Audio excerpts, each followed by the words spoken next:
16. The Plague of Blood. The first plague on Egypt, Exodus chapter 4 verse 9, chapter 7 verses 14 to 25, turned the waters of the Nile River and of all Egypt into blood. The common approach of all too many scholars is to try to explain away this miracle. We are regularly told that, in the flood season, the Nile rises and brings down large quantities of a red marl, a reddish-brown soil deposit, and that this was taken for blood.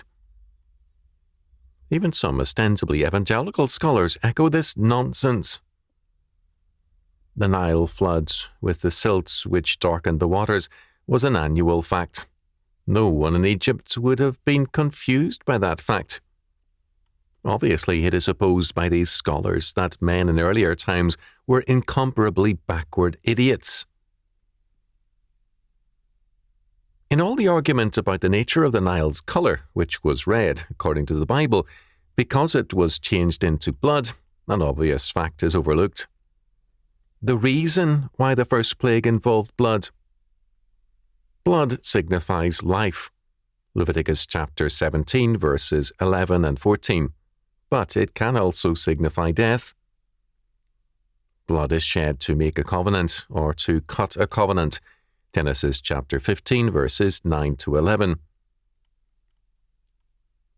The blood of the covenant signifies life to all who are faithful members of the covenant. The covenant Lord pledges his blood to be faithful to the covenant.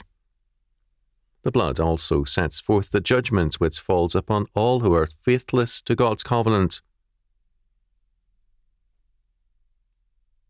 God comes to Moses to declare his purpose to redeem his covenant people.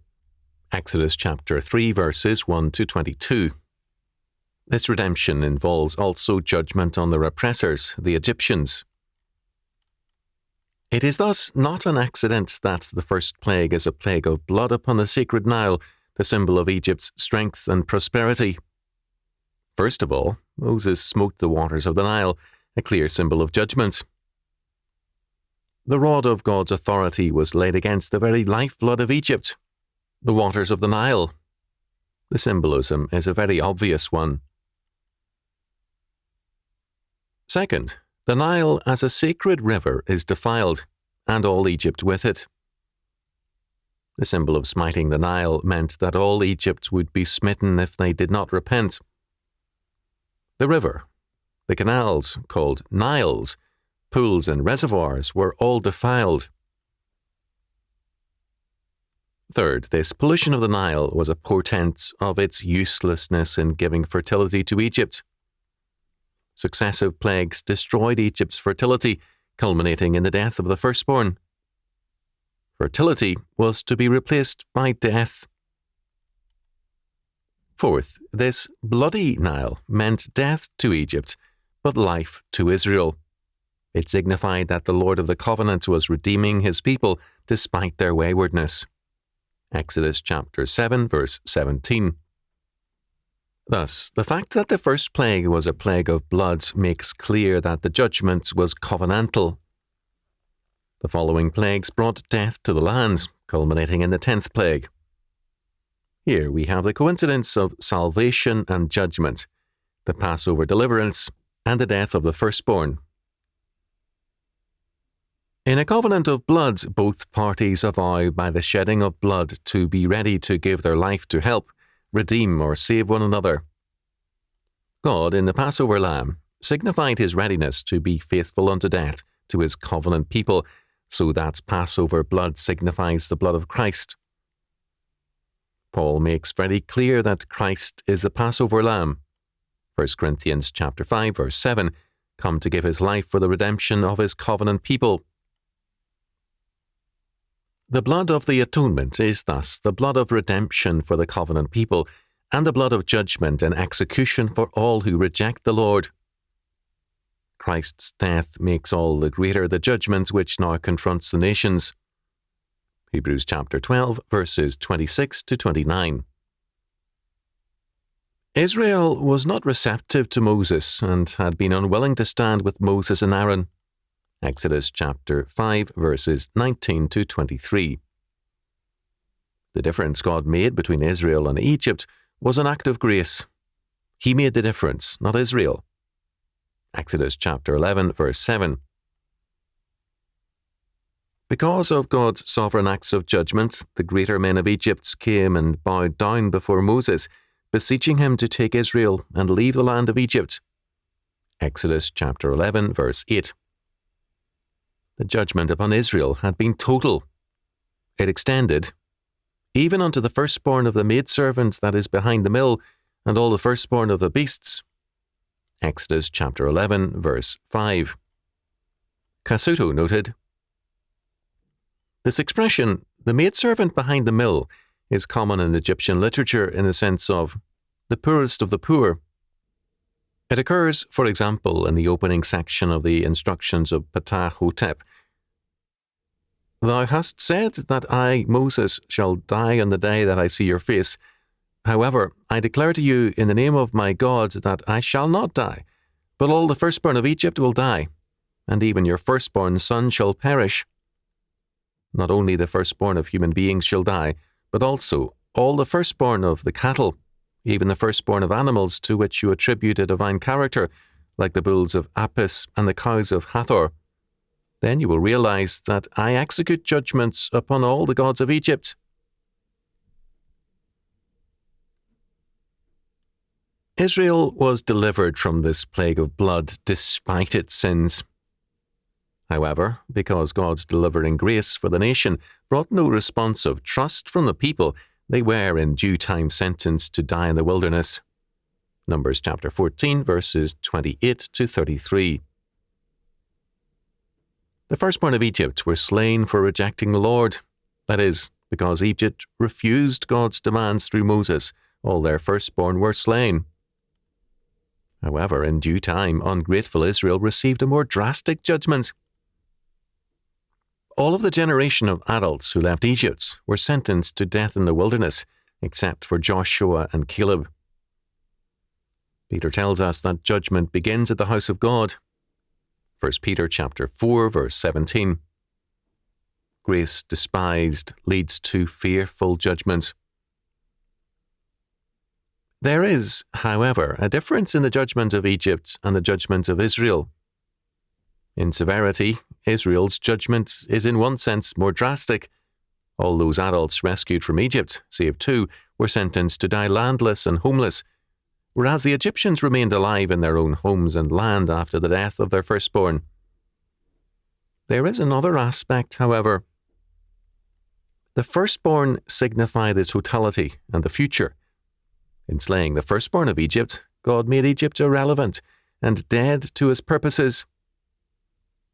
In keeping the young of Israel alive and giving them the promised land, God restricted the plague of blood to Israel's past. Paul makes reference to the plague of blood in writing about the Christian Passover, the Lord's table. Christ, by his atoning death, took upon himself the death penalty, the plague of blood, and made remission for the sins of the covenant people. The cup and the bread do show the Lord's death till he come.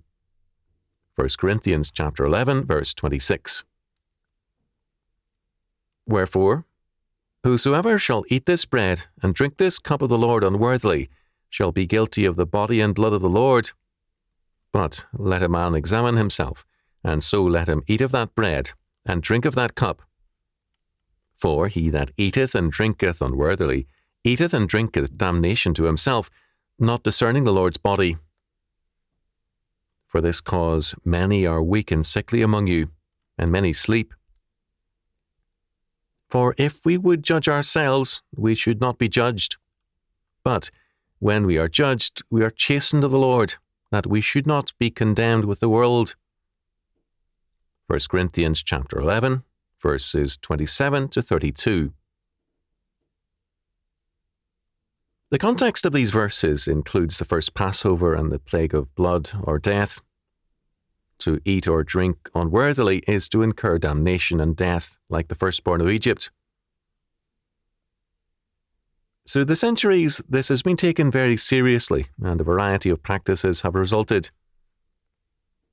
Fairly early in the history of the Church, many received the bread but abstained from the cup, in fear of being under the plague of blood because of their sins and shortcomings. Eventually, this became a standard practice. With the Reformation, communion in both kinds was restored, but with many it led to a total abstinence from participation. This abstinence was not uncommon in colonial America, and a famous abstainer was George Washington. In the lifetime of some of us, this practice still existed and was overcome, not by any theological growth, but by a shift from an inner-directed to a group-directed psychology. Despite its deficiencies, the older view still saw the relationship between the Passover communion blood and cup and the plague of blood or death. However, to be under the Passover blood and grace is to be in life and to be separated from death. There is no neutral ground between life and death.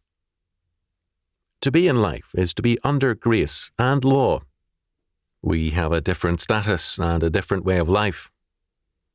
We have been separated from the old Adam and the body of death and made members of Christ and his body, the body of everlasting life. We are then a new creation. 2 Corinthians chapter 5, verse 17. We are covered by the atoning blood and thus freed from the plague of blood. The Passover blood and the communion cup both represent the atoning blood of Jesus Christ. The first plague of blood on the Nile and the 10th plague of death on the firstborn, as well as the judgment of death upon those who partake of the Lord's cup unworthily, have as their culmination the Feast of Vultures in Revelation chapter 19, verses 17 and 18. The plague of blood upon Egypt is a small foretaste of God's judgment upon the apostate and ungodly nations and their peoples. Hence, the summons to us is, "Come out from her, my people, that ye be not partakers of her sins, and that ye receive not of her plagues." Revelation chapter 18, verse 4. The humanistic world order, Babylon the Great, is under sentence of death.